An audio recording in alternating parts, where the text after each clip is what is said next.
Voltamos a apresentar Agro em Destaque. Dari, essa história sua era muito boa, mas eu sou mais velho do que você. Então eu sou do tempo que nem merenda escolar tinha.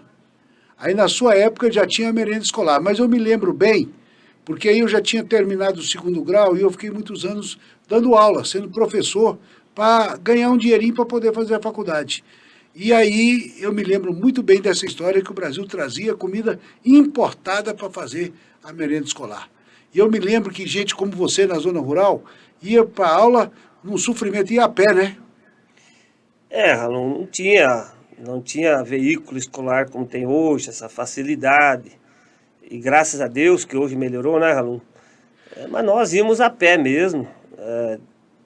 Pegávamos o chinelinho, colocávamos embaixo do braço, íamos de pé descalço, porque lá no sul chove o ano todo, o solo é muito argiloso, suja muito o pé, enfim, se tu fosse de tênis sujava, então a gente ia de pé descalço, chegava lá no colégio, tinha uma torneira lá, um lugar pra gente, todos os alunos faziam Lavava isso. os pés e colocava Lavava os pés, tinha uma toalha comunitária lá.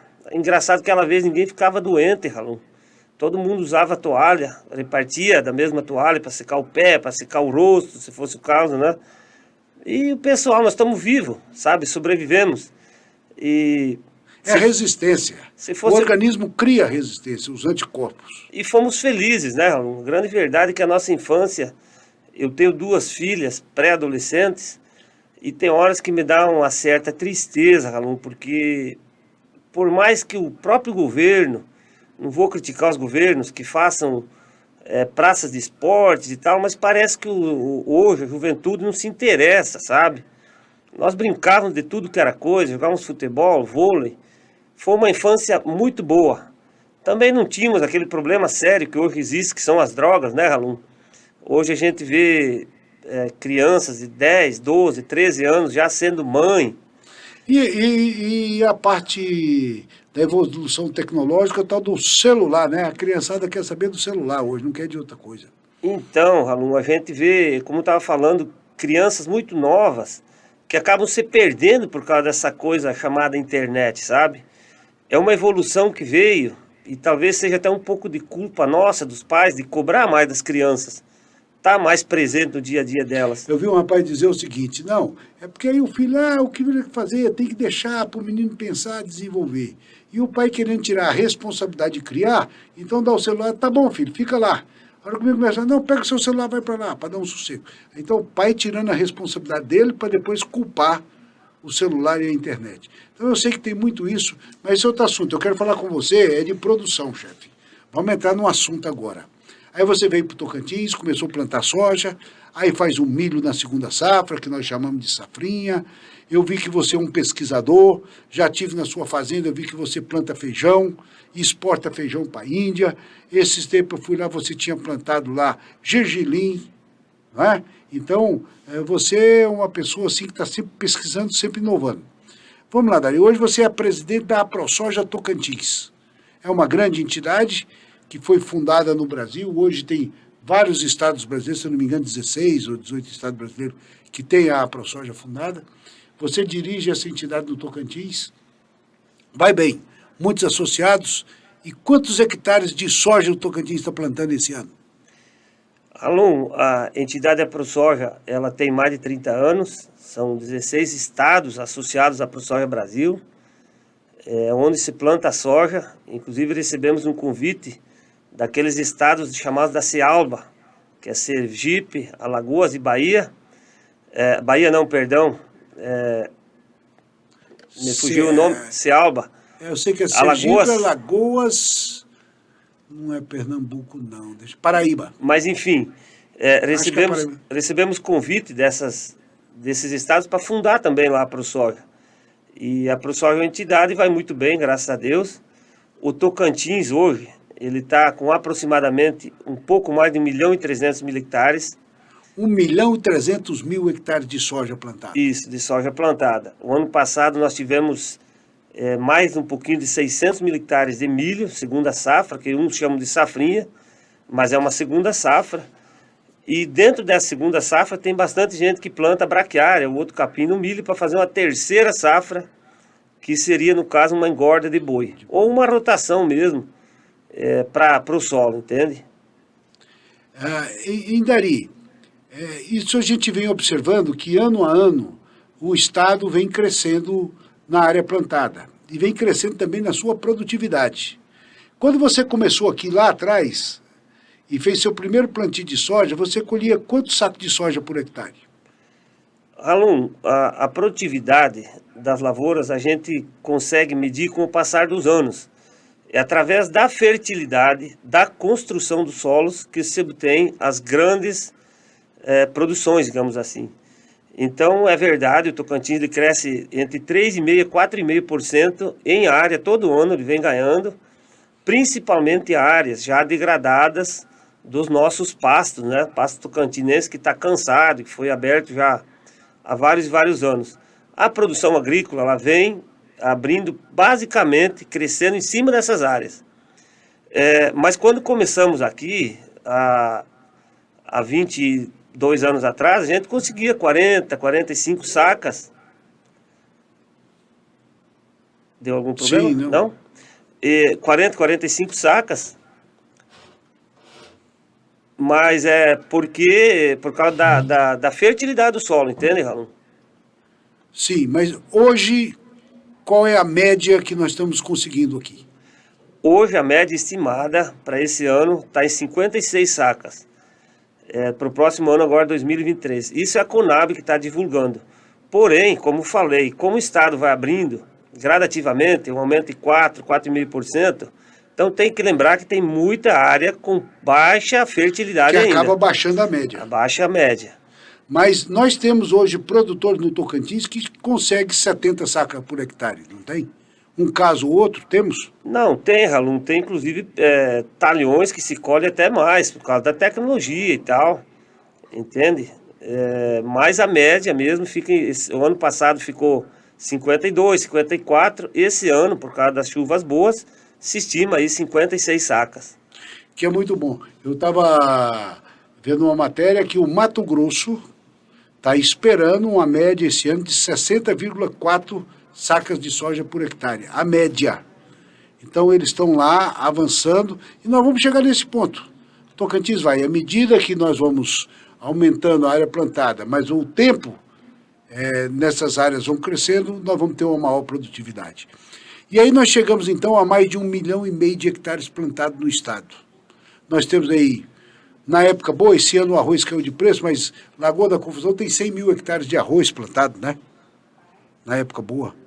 Depois nós temos também outros grãos, tem gente que faz algodão, tem gente que faz sorgo, faz milho, mas o estado passa de 1,5 milhão de hectares. Com certeza, com esses outros cereais, com o implemento desses outros cereais, com certeza passa de 1,5 milhão. Nós sempre falamos, Raul, que agora, a partir de agora, o estado está começando a se preparar para chegar às agroindústrias. Entende? Esse é um assunto importante, porque vocês sabem que eu militei na vida pública há muitos anos, e eu, desde quando criou o Tocantins, eu escuto o sujeito, se eleito for, vou trazer indústria para o estado. E eles têm desde o começo. E eu dizia, indústria não vem assim. A indústria, para vir, ele tem que ter mercado consumidor, ele tem que ter matéria-prima, ele tem que ter logística para a escoação do produto e tal. E eu, de 3 anos para cá, venho dizendo isso abertamente. O Tocantins vai consolidar a sua industrialização em 2024, 2025. Porque agora nós temos produção. Nós já passamos de 5 milhões de hectares de soja, né? Então agora as indústrias começam a chegar porque tem matéria-prima. É esse o caminho? Com certeza. No ano passado foi em torno de 4 milhões e 200 milhões de toneladas, né, de soja. E como falei, 600 mil hectares de milho. Agora sim o pessoal consegue ver o Tocantins como um bom produtor, onde as empresas se sentem à vontade para vir investir. Principalmente no setor de carnes, de aves, suínos e também na indústria do etanol de milho. Que nós precisamos ter a nossa primeira indústria, né?